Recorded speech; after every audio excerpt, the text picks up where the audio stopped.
이제 하나님 말씀은 구약성경 에스겔 17장 22절 말씀입니다. 에스겔 17장 22절부터 24절까지 말씀입니다. 다 함께 찾으셔서 함께 말씀을 같이 봉독하도록 합니다. 22절부터 24절까지입니다. 함께 읽습니다. 시작. 주 여호와께서 이같이 말씀하시되 내가 백향목 꼭대기에서 높은 가지를 꺾으다가 심으리라.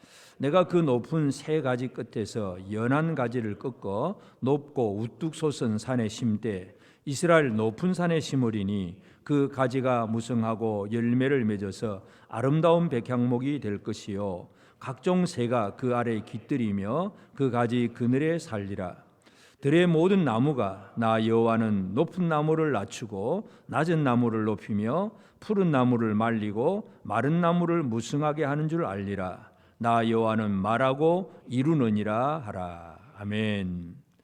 오늘도 이 시간 예배 참여한 우리 모든 성도들에게 주의 은혜가 가득하기를 바랍니다.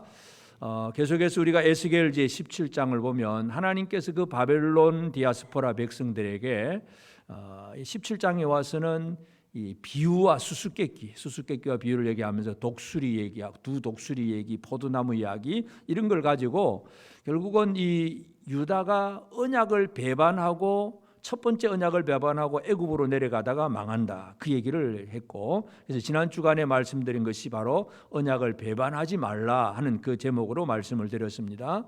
이제 특별히 오늘은 이제 10월 마지막 30일, 10월 30일은 마지막 주일은 우리가 교회력으로 보면 종교개혁 주일입니다. 이 땅에 기독교가 시작이 되었지만 시간이 흐르면서 계속 타락하고 세속화되어 버립니다. 기독교가 세속화되면 어떻게 되느냐? 오늘 아침에도 끔찍한 뉴스 소리를 여러분도 또 들으신 분들 아시겠지만은 이 할로윈 축제 때문에 149명이 깔려 죽었다. 참 있었어도 안 되는 일들이 벌어지는 거죠. 왜 그렇습니까? 그 할로윈 축제가 어디서 나오느냐 하면 결국 기독교가 타락하면 그렇게 되는 거예요. 예수를 믿어야 되는데 그럼 예수도 믿지만 기존에 가지고 있던 자기들의 신 우상도 버리지 않고 예수도 좋고 옛날 신도 버릴 수가 없고 적당히 짬뽕 돼버린 그 기독교회가 결국은 나중에 그래도 하는 믿어야 되니까 이제 그런 신들을 전부 이제 성자, 그래서 성 누구 뭐 이런 신 갖다 붙이고 그래가지고 그걸 이제 전부 그 성자들을 섬기는 것이 결국은 날짜를 하나 만듭니다. 11월 1일 만성절, 1만 만자 많은 그 성인들 귀신 섬기는 날이에요. 그날이. 그래서 그날 전야제가 바로 할로윈 축제입니다. 귀신 축제. 그래서 막 호박 바가지 탈 쓰고 막 귀신 모로 된다 해가지고 이제 미국 사람들이 이걸 또 경제적으로 다 활용을 해가지고 얼마나 장사를 잘합니까? 뭔가 하나 있으면 우리나라도 마찬가지예요. 빼빼로데이 이걸 하면 뭐 11월 11일 빼빼로데이하고 우리하고 무슨 상관이 있어요? 아무것도 상관없는데 그냥 그 과자 팔아먹고 하여튼 장사꾼들은 그렇습니다. 할로윈 축제에 막 그런 것들을 막 퍼뜨리고 그것이 또 뭐 문화라고 해가지고 우리나라에도 얼마 전부터는 또 이 어린이집에서도 뭐 할로윈 축제를 하기도 하고 왜냐하면 이 귀신의 분장을 해가지고 그 하는 목적이 있습니다. 뭐냐 하면 그 땅 속에서 1년 동안 다 이렇게 갇혀있던 귀신들이 그날 다 올라오는데 이 귀신들이 올라와가지고 집집마다 괴롭히니까 나도 귀신 같은 모양 복장을 하는 거예요. 니도 내 편이네? 귀신이 그냥 같은 편인 줄 알고 넘어가게 하고 아니면 내가 더 무슨 모습을 가지고 귀신이 도망가도록 만드는 거. 이게 바로 서로 내가 니하고 같다. 나도 너하고 똑같은 귀신이다. 그 얘기하는 게 바로 할로윈 축제예요. 그걸 축제라는 이름을 갖다 붙여가지고 막 모여가지고 노는데 이태원 골목에 보도를 보니까 그 좁은 골목에 10만 명이 모이니까 깔려서 죽은 사람이 150명 가까이 되잖아요. 엄청난 사람이 뭐 하려고 그러는지 이해가 안 됩니다. 그런데 그것은 바로 사탄의 계교예요. 기독교가 제대로 오직 말씀, 오직 이 우리가 종교개혁에서 강조하는 말씀, 하나님의 은혜, 믿음 이게 강조가 되어야 되는데 이것도 좋고 저것도 좋고 WCC 마찬가지예요. 그저 기독교도 좋고 다른 종교도 좋고 다 좋다 다 받아들이자.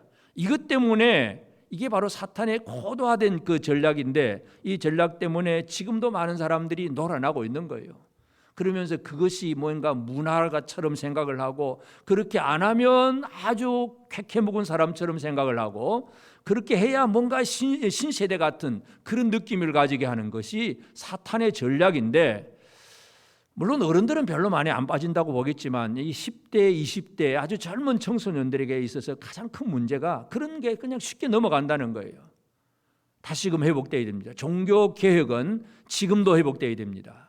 그래서 교회가 말씀으로 살지 못하고 다른 것들을 막 의지하고 살고, 그렇게 될 때에 1517년, 그러니까 지금으로부터 505년 정도 전에죠, 마틴 루터가 종교개혁 운동을 일으킵니다. 물론 그 이전에도 있었고 이후에도 여러 개혁자들이 있었지만, 종교개혁을 일으키면서 그 종교개혁자들의 모토가 뭐냐 하면 오직 성경입니다. 오직 성경, 오직 성경, 오직 믿음, 오직 은혜. 성경, 믿음, 은혜, 이 세 단어를 가지고 진짜 우리가 믿음 생활이 뭐냐, 이것을 바로 잡아가는 것이 바로 종교개혁입니다. 그래서 루터가 계획했던 그것을 기념하면서 10월 마지막 주일을 우리가 종교개혁주일로 생각을 하고 있습니다. 종교개혁에 있어서 중요한 게 뭐냐? 말씀입니다. 말씀. 하나님의 말씀, 성경이에요. 오늘 본문의 말씀도 하나님께서 바벨론 디아스포라 백성들에게 뭘 해주시느냐? 언약의 말씀을 주는 거예요. 말씀. 그래서 이 언약의 말씀을 받는 백성이 진짜 하나님의 백성이라는 거, 이걸 오늘 우리가 살펴보기를 원합니다. 그래서 오늘 말씀의 제목이 메시아 언약이 있는 백성.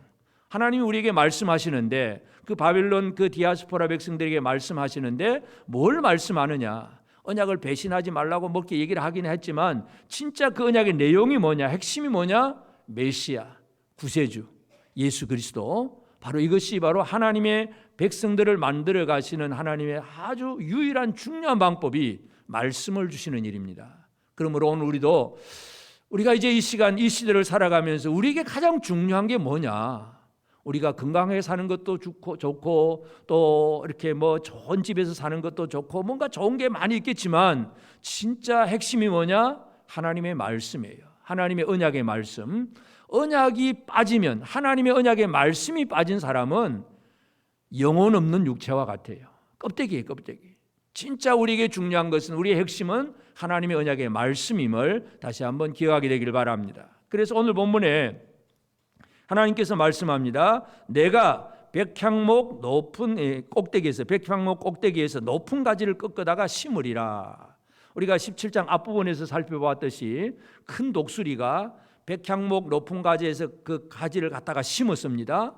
근데 그 백향목 가지를 갖다 심었는데, 그 백향목 가지가 심었으면 백향목으로 자라야 되잖아요. 근데 어떻습니까? 포도나무가 되어버렸어요. 포도나무가 되어가지고, 이 포도나무가 큰 독수리의 물을 받고 살아야 그 언약이 제대로 이루어진 것인데, 다른 두 번째 큰 독수리, 애굽을 향하여서 물을 받으러 가다가 결국은 큰 독수리에 의해서 망한다. 이것이 수수께끼와 비유의 내용이었습니다. 그러니까 바벨론 왕이 이 유다를 침공을 해가지고 그 여호야긴 왕을 잡아가면서 여호야긴의 숙부가 된 그 시드기야를 왕으로 세워놓는 그 얘기예요. 마지막 왕 시드기야를 왕으로 세워놓고, 이제부터 내 말을 잘 듣고, 그리고 우리나라의 바벨론에다가 조공을 잘 바치면 네가 평안하게 유다 땅을 잘 다스릴 수 있을 것이다. 이게 바로 바벨론 왕의 언약이었어요. 그러나 그것은 바벨론 왕의 생각은 백향목을 심었다고 했는데 결과는 뭐예요? 포도나무였어요. 사람들은 뭔가 자기 강대국들은 남은 약수국들을 향해서 뭔가 이렇게 힘을 과시하려고 하지만 다 실패합니다. 근데 여기 본문에 뭐라고 합니까? 하나님은 내가 백향목 높은 가지를 꺾어다가 심으리라. 하나님께서 내가 심으리라 이렇게 말씀을 합니다. 그러면 하나님이 뭘 심느냐? 백향목 높은 가지를 꺾어다가 심으리라. 세 가지 끝에서 연한 가지를 꺾고, 연한 가지, 세 가지 끝에서 연한 가지를 꺾어서 심는다. 어디에 심습니까? 높고 우뚝 솟은 산에 심되, 높고 우뚝 솟은 산, 이스라엘 높은 산에 심을 것이다. 바로 이것이 뭐냐면 메시아의 약속입니다. 지금 바벨론의 포로가 되어 있는 그 백성들에게 이 사람들의 눈에 보이는 건 뭐예요? 바벨론 나라에 지금 사로잡혀 와 있고 포로로서 그냥 살고 있는, 뭐 강제 노동을 하든 어떻게 하든지 간에 하여튼 그 땅에서 이미 유대 나라는 망하고 성전도 무너지고 모든 것이 파괴되고 없어지는 그런 상황인데, 하나님께서 하시는 말씀이 뭐냐? 내가 심을 거야. 바벨론 왕은 그렇게 심어서 그게 깨어졌지만, 그 언약은 무너졌지만 내가 심을 거야. 하나님 그렇게 말씀을 합니다. 하나님은 하나님이 하시는 일을 우리에게 말씀합니다. 하나님은 백향목을 심는다. 그래서 이 높은 가지는 뭐냐면 다윗의 그 후손이, 다윗 왕의 후손, 다윗 왕의 그 영광스러운 후손 중에서 세울 것이다 하는 얘기고, 그리고 보면 연한 가지라, 그래서 연한 가지, 이 가지가 아주 연하다. 결국 메시아가 육체로 사람이 되신 예수님을 얘기합니다. 예수님이 이 땅에 사람이 되어 오셨고 어린 아기의 모습으로 오잖아요. 그래서 아주 연약한 모습이에요. 남들이 볼 때 흠모할 만한 아름다운 것이 하나도 없는 분이 바로 예수 그리스도입니다. 그 연한 가지를 심는데 어디 심느냐? 높고 우뚝 솟은 산, 시온산, 예루살렘에다 심을 것이다. 바로 이것은 이 땅에 메시아가 임할 것을 분명히 예고하고 있습니다. 바벨론에 있는 사람들에게 저 지금 다 무너져가고 있는 저 예루살렘 성전에 메시아가 서게 될 것이다 하는 그런 예언의 말씀이에요.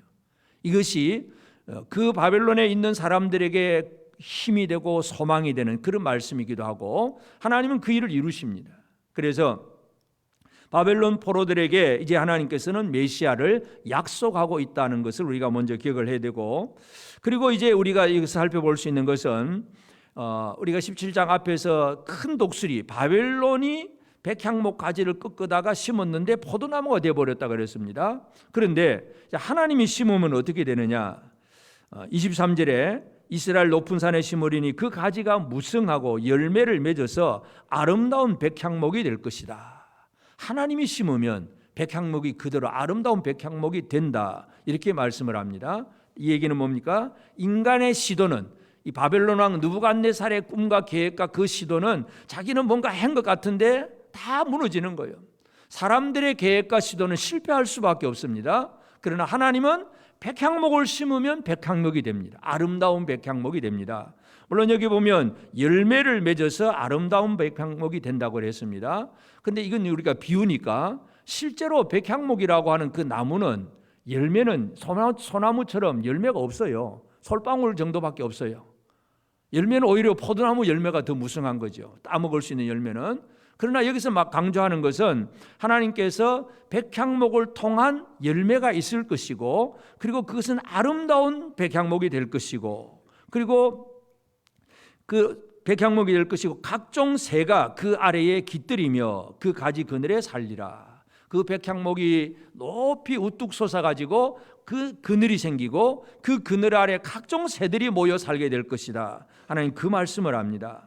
그래서 하나님께서 심으시는 백향목은 백향목 그대로의 아름다움이 있고, 그리고 많은 새들을 거느릴 수 있는, 그늘을 만들 수 있는 능력이 있는 백향목이 된다는 것, 이것은 바로 메시아의 사역이 그만큼 분명하다는 것을 보여줍니다. 하나님은 메시아를 보내주겠다는 약속만 하는 것이 아니라 그 메시아가 메시아로서의 사역을 감당할 수 있는 그런 영향력을 발휘할 수 있도록 뭔가 계속 공급해 주어가지고, 그래서 그 연한 가지를 심었는데 그것이 아주 높은 백향목으로 자라고 그 그늘 아래 많은 새들이 깃들일 수 있도록, 그래서 하나님께서 예수 그리스도를 이 땅에 보내면서 예수님께 대해서 하나님이 하신 일이 사도행전 10장 38절에 보면 하나님이 나사렛 예수에게 성령과 능력을 기름 붓듯 하셨음에, 성령과 능력을 기름 붓듯 하셔서 그가 두루 다니시며 선한 일을 행하시고 마귀에게 눌린 모든 사람을 고치셨으니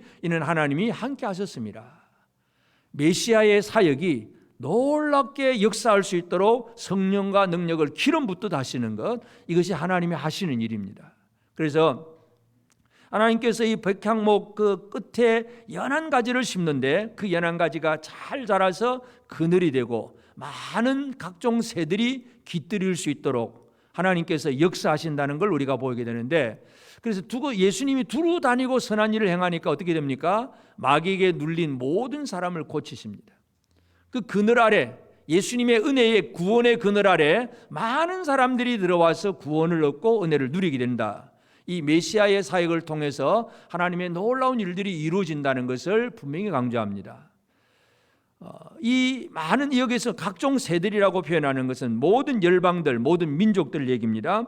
그래서 하나님께서 이 모든 민족들을 얘기하는데 지금 그 사도행전 10장에 지금 베드로가 지금 이렇게 설교를 했습니다. 이 누구한테 설교하느냐 하면 이방인 고넬료한테 하는 설교예요. 고넬료의 식구들한테, 이방인 고넬료한테. 물론 베드로는 유대인으로서 이방인들에게 안 들어가려고 하다가 하나님이 보내셔서 이방인 고넬료의 집에 들어가서 지금 설교하고 있잖아요. 그래서 이방인들에게 들으라고 하는 얘기죠. 하나님이 나사렛 예수에게 성령과 능력을 기름부터 부어서 그래서 모든 사람들을 고치셨다. 결국은 어떻습니까? 이방인 고넬료가 어디에 거하게 됩니까? 예수 그리스도의 구원의 그늘 아래 들어온다는 것.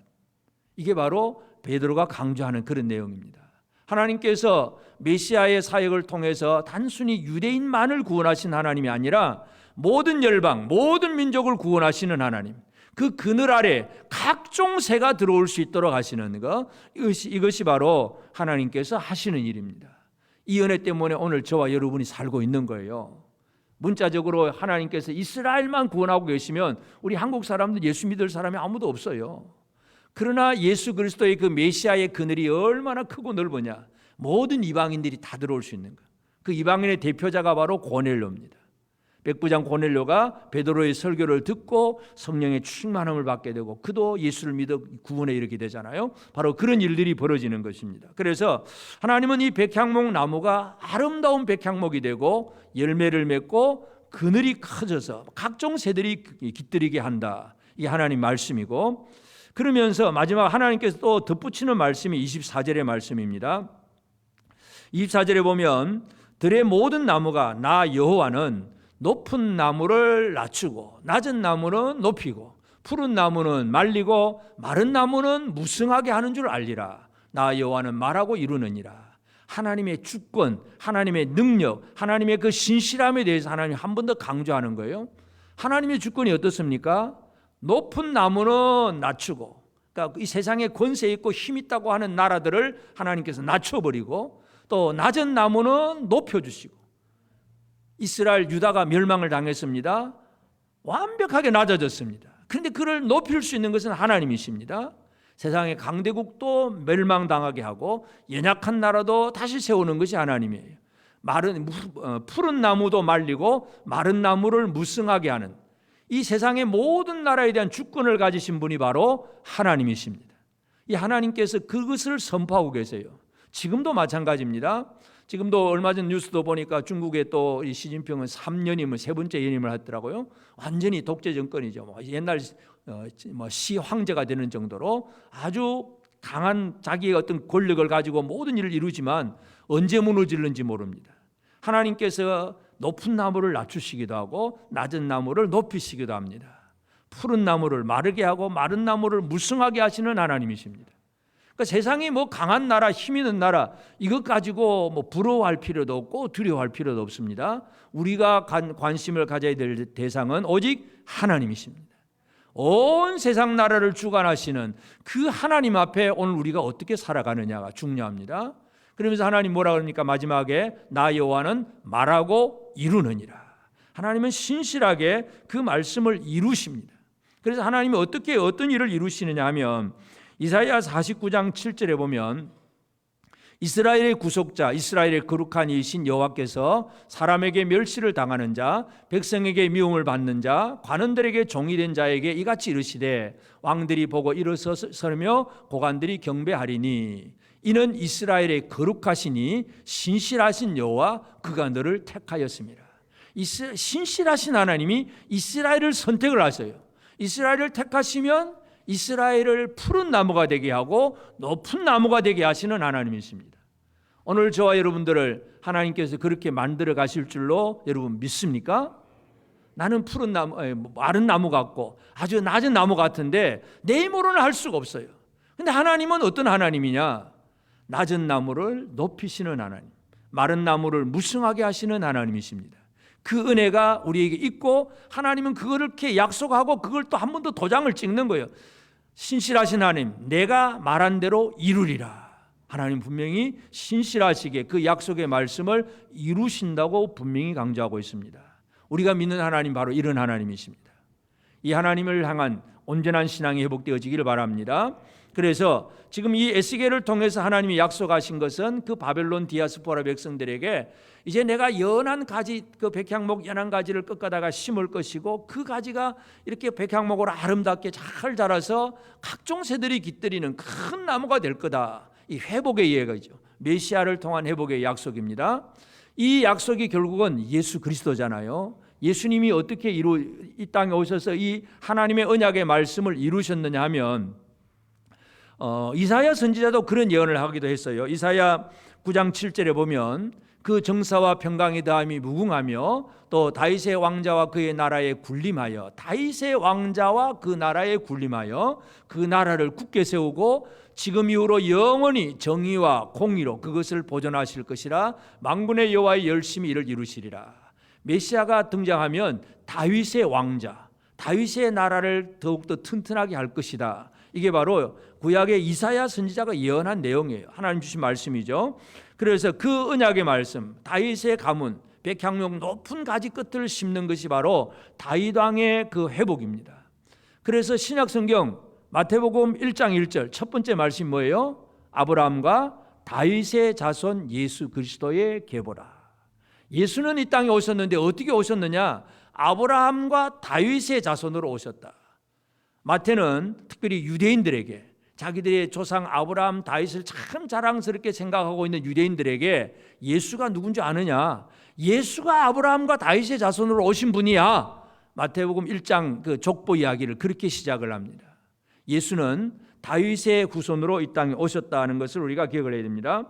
그래서 예수 그리스도는 이 땅에 오셔서 진정한 이 다윗의 그 영광, 그래서 이 백향목의 그 아름다운 백향목을 이루시는 그런 분이라는 사실을 우리가 기억을 해야 되고, 그래서 예수님이 그렇게 사역을 함으로 많은 나라에게 영향력을 끼칩니다. 복음의 말씀, 진리의 말씀은 모든 나라, 모든 백성들에게 영향력이 있습니다.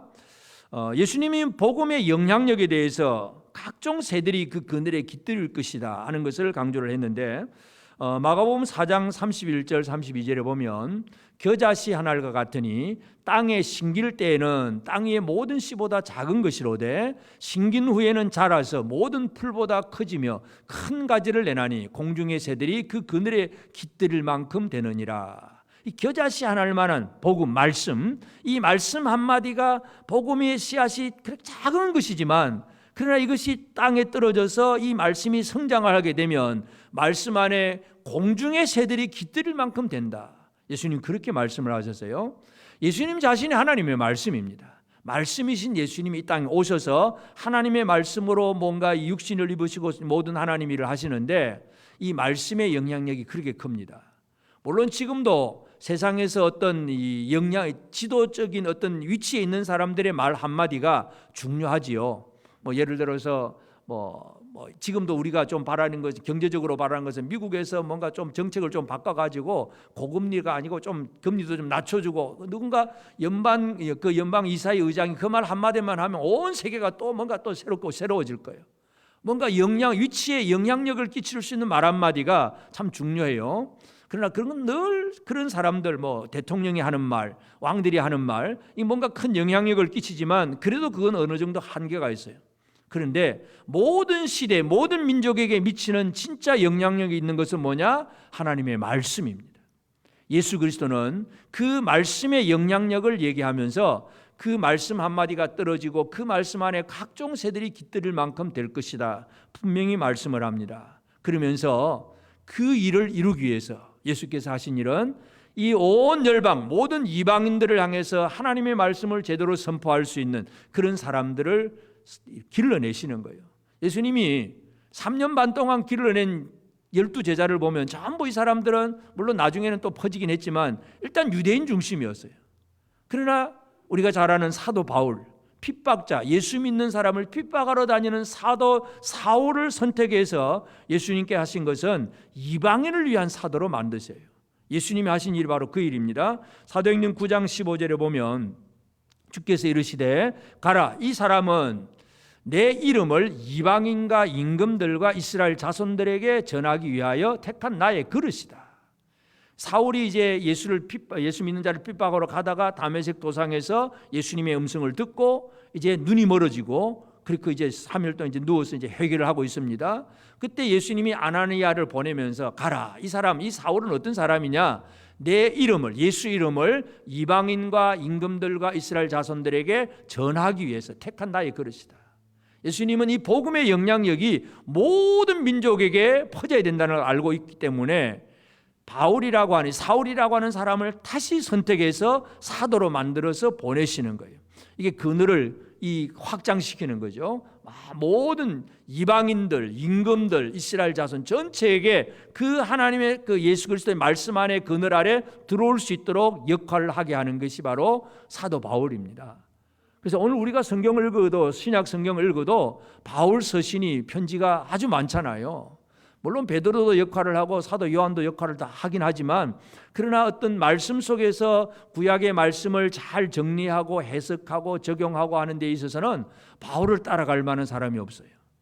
예수님은 이 사울을 택해서 사도 바울로 만들어서 복음이 널리 선포되고 많은 사람들이 예수 그리스도를 알게 되는 것, 복음의 영향력에 대해서 예수님은 그 일을 하신 거예요.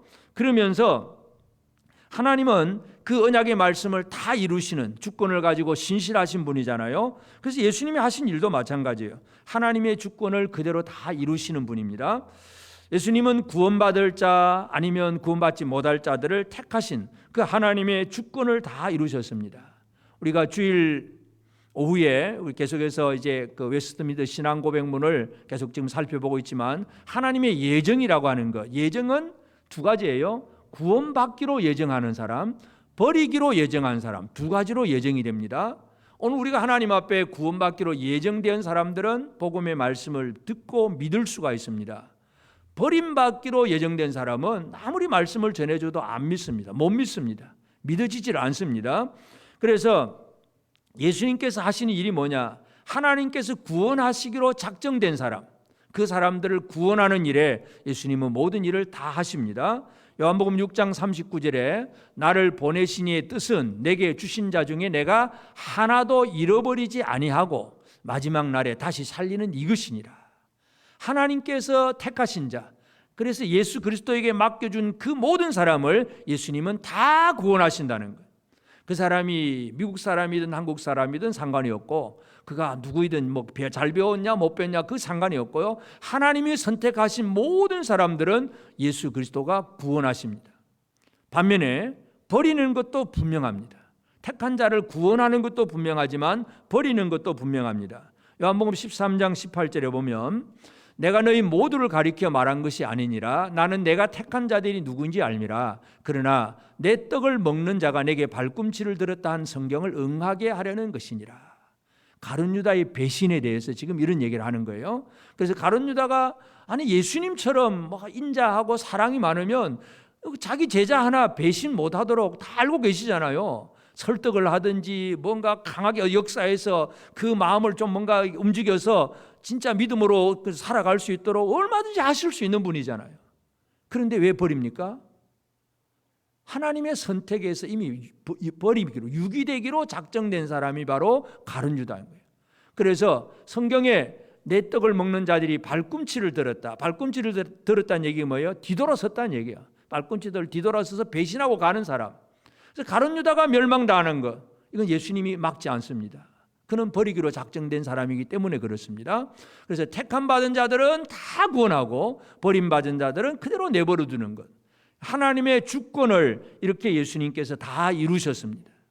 예수님은 하나님의 언약의 당사자예요. 메시아로서. 그래서 우리의 모든 것들을 다 주관하고 계십니다. 지금도 마찬가지. 하나님께서 마른 나무를 무성하게 하고 푸른 나무를 마르게 하고 높은 나무는 낮추고 낮은 나무를 높이고 하는 이 모든 하나님의 계획들을 예수 그리스도 안에서 다 이루어졌다는 사실, 우리는 이것을 분명히 기억을 해야 됩니다. 그러므로 이제 오늘 우리가 어떻게 살아가야 되느냐? 지금 에스겔이 바벨론 디아스포라 그 백성들에게 하나님의 언약의 말씀, 메시아 언약을 이렇게 설명해주고 얘기하고 있는 것처럼 우리는 예수 그리스도의 그 언약을, 하나님의 언약을 이루신 예수를 이미 믿는 성도들이 되었습니다. 적어도 이 자리에 앉아 있는 분들은 다 같이 예수를 믿는 성도들인 줄로 믿습니다. 그렇다면 이 언약의 말씀, 이 언약의 말씀을 우리가 어떻게 받고 어떻게 이 말씀대로 살아가느냐가 중요합니다. 하나님의 약속에 대해서 우리 사람들이 할 수 있는 건 뭐냐? 하나님이 사람에게 원하는 건 다른 게 없습니다. 오직 믿음입니다. 다른 게 없어요. 말씀대로 네가 행하느냐 행하지 않느냐. 하나님께서 뭔가 이런 것 저런 것 어떤 요구 조건을 말씀하지 않습니다. 하나님이 원하시는 것은 다른 게 아무것도 없습니다. 오직 믿음입니다. 여러분 말씀에 대한 온전한 믿음을 가지고 계십니까? 믿습니까? 예수 그리스도를 통한 이 복음의 말씀을 제대로 믿느냐 이거예요. 이 믿음이 아니면 하나님의 약속에 대해서 우리는 아무것도 할 게 없어요. 내가 아무리 착하게 살고 뭐 열심히 봉사하고 뭐 구제하고 뭐 많은 걸 한다고 하더라도 믿음 아니면 아무것도 아니에요. 믿음의 조상 우리 아브라함을 보면 하나님께서 아브라함을 선택해서 불러냈잖아요. 가나안 땅으로 들어왔는데 그런데 하나님께서 아브라함에게 약속하신 말씀은 창세기 15장 5절 6절에 보면 그를 이끌고 밖으로 나가 이르시되 하늘을 우러러 무별을 셀 수 있나 보라. 또 그에게 이르시되 네 자손이 이와 같으리라. 아브라함이 여호와를 믿으니 여호와께서 이를 그의 의로 여기시고. 우리가 지금 도시 생활을 하다 보면 하늘의 별이 잘 안 보입니다. 여러분 뭐 밤에 도시 밖에 나가서 하늘 쳐다보지도 않겠지만 별이 잘 보입니까? 잘 안 보입니다. 저 시골 같은데 진짜 어떤 공기 깨끗한 곳에 가서 고대 아브라함이 살았던 별로 그 매연도 없고 뭔가 환경이 파괴가 안 된 그 시대의 하늘의 별을 보면 엄청나게 하늘의 별이 많습니다. 많이 보입니다. 하나님이 아브라함에게 별을 보여주시면서 하는 얘기입니다. 그때가 어떤 시점이냐 하면 아브라함이 하나님의 말씀을 듣고 가나안 땅으로 이제 들어왔지만 75세에 순종하고 들어왔는데 아직도 아브라함의 몸에서는 아들이 안 나온 상태예요. 노인 75세가 넘어 이제 80세가 넘어가는 이 아브라함에게 아직 아들이 없는 상태에서 하나님께서 아브라함에게 약속을 합니다. 하늘을 쳐다봐라. 저 별들처럼 저 수많은 별들처럼 내 자손이 이와 같이 많으다. 믿어질까요, 여러분? 믿어집니까? 여러분은 하나님의 말씀을 제대로 믿습니까? 이 말씀을 인간의 머리로 이게 믿어지냐 안 믿어지냐 계산하면 절대로 믿을 수가 없습니다. 안 믿어지는 거예요. 하나님의 말씀은 있는 그대로 아멘 하고 받아들이는 것입니다. 약속의 말씀에 대한 하나님의 약속의 말씀에 대한 우리의 신앙의 태도는 그냥 믿는 것, 영접하는 것, 받아들이는 것. 여러분을 향한 주님의 약속의 말씀을 제대로 믿고 사십니까? 물론 여러 가지 약속의 말씀이 있겠습니다. 예를 들어서 예수님이 다시 오겠다. 내가 갔다가 다시 오겠다고 재림의 약속입니다. 믿습니까? 언제 올는지 주님 모르십니다.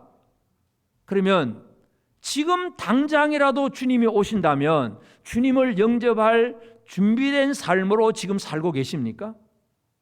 지금 주님이 와도 괜찮겠습니까? 아멘. 주님 지금 와도 괜찮겠습니까?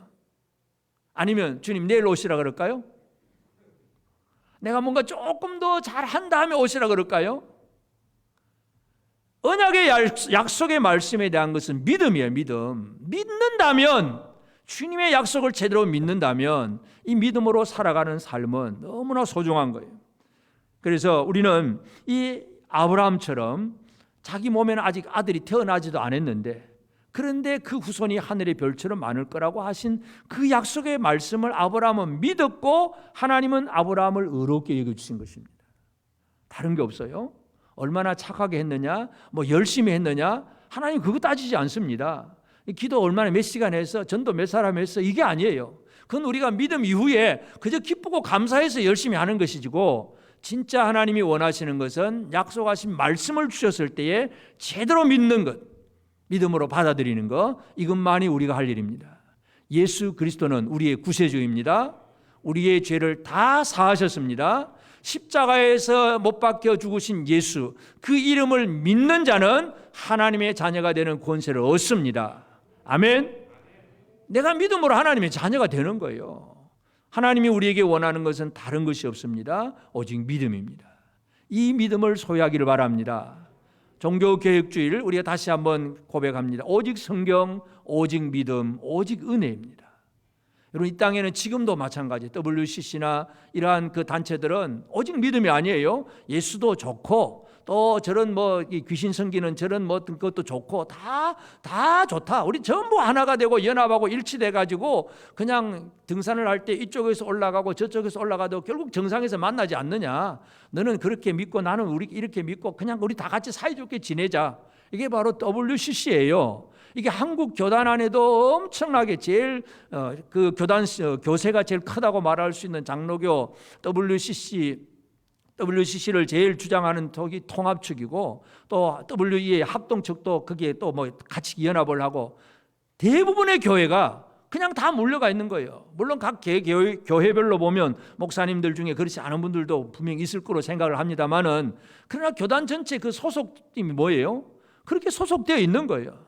너도 좋고 다 좋다. 오직 믿음이 아니에요. 나는 믿음인데 저 사람은 열심히 율법주의로 착한 일 많이 하면 구원받는다. 그래, 그래도 좋아. 이것도 좋고 저것도 좋고 그냥 다 좋다고 생각하는 거예요. 이 마지막 시대가 지금 영적으로 얼마나 혼란한 시대가 되는지 모릅니다. 이러한 때에 우리는 개혁자들의 그 모토를 다시 한번 기억하게 되기를 바랍니다. 다시 한번 합시다. 오직 믿음, 오직 성경, 오직 은혜. 이 세 가지가 우리의 지금 믿음의 모토예요. 우리가 진짜 이 믿음을 회복하지 않으면 우리의 이 기독교는 또 다시 무너져 버립니다. 그런 이 위험성이 지금도 다분히 있습니다. 다시 한번 우리가 회복해야 합니다. 그리고 우리는 이제 이 약속의 말씀에 대한 믿음뿐만 아니라 하나님이 그 보내신 그 백향목, 아름다운 백향목의 그 그늘 아래에 살고 있는 우리가 되어지기를 바랍니다. 그늘 아래에서 우리가 할 일은 다른 게 없어요. 사실 예를 들어서 아까도 말씀드렸지만 백향목에게 열매는 없습니다. 솔방울 같은 그런 것밖에 없어요. 진짜 열매는 포도나무 열매잖아요. 요한복음 15장에서 예수님 뭐라 그럽니까? 나는 포도나무, 줄기. 그 제자들은 가지. 열매는 줄기가 맺는 것이 아니라 가지가 맺는 것입니다. 우리는 백향목이신 예수 그리스도 안에 붙어서 우리의 삶을 통해서 아름다운 열매를 맺습니다. 그런데 그것이 뭐냐 하면 그 예수님의 은혜의 그늘 아래 거하는 거예요. 그늘 아래. 예수님의 그늘 아래 살아야 이 예수님이 원하는 열매를 제대로 맺혀줄 수가 있습니다. 이사야 25장 4절에 보면 주는 포학자의 기세가 성벽을 치는 폭풍과 같을 때에 빈궁한 자의 요새이시며 환난당한 가난한 자의 요새이시며 폭풍 중에 피란처이시며 폭양을 피하는 그늘이 되셨사오니. 그러니까 주님이 어떤 분이냐? 이 포학자들의 그 기세가 막 그냥 성벽을 치는 폭풍, 아주 뭐 허리케인 같은 아주 강력한 태풍이 막 몰아쳐서 막 성벽도 무너지고 집이 다 막 날아가는 그런 정도를 할지라도 요새다 이거죠. 그리고 마지막에 뭐예요? 피란처, 폭양을 피하는 그늘, 뜨거운 태양이 내리쬐는 그 태양 아래의 그늘이라는 거예요. 여러분, 우리가 성지순례를 가는 중동 지방에 좀 한번 가보신 분들은 그걸 좀 쉽게 체험할 수 있는데요. 우리나라에는 이게 쉽지 않습니다. 왜냐하면 우리나라에는 습도가 높아가지고 그게 별로 잘 안 됩니다. 중동 그때 한번 이제 그 이집트, 애굽이죠. 이집트에 갔을 때에 그 느낀 거, 이제 그 피라미드 앞에서 보다가 막 이 태양이 너무 뜨거워요. 너무 뜨거운데 옆에 이제 그 스핑크스 옆에 그늘이 약간 있어요. 그늘 아래 딱 서니까 얼마나 시원한지 몰라. 이 건조하니까 태양, 폭양을 피하는 그늘 아래 들어가면 얼마나 시원한지 모릅니다. 이스라엘 백성들을 하나님께서 광야 40년을 진행할 때 어떻게 합니까? 낮에는 구름 기둥, 밤에는 불 기둥. 구름 기둥이 뭐예요? 그늘입니다. 그늘. 그 그늘 아래서. 그러니까 쉽게 말해서 이 뜨거운 태양 아래서 이 이스라엘 백성들은 그 광야 생활 40년을 살면서 아주 냉방 장치가 잘 되어 있는 시원한 그늘 아래서 사는 거예요. 밤에는 어떻습니까? 또 광야는 밤에는 아주 0도까지 그냥 아주 추워집니다. 그런데 불기둥으로 난방 장치도 아주 잘 해놓으셨어요.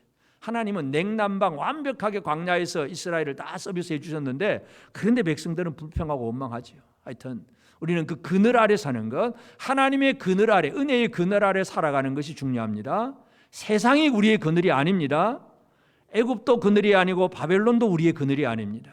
세상의 어떤 물질, 돈, 명예, 힘 이런 게 우리의 그늘이 아니에요. 오직 예수 그리스도, 하나님의 은혜만이 우리가 피할 그늘이라고 하는 사실을 기억하기를 바랍니다.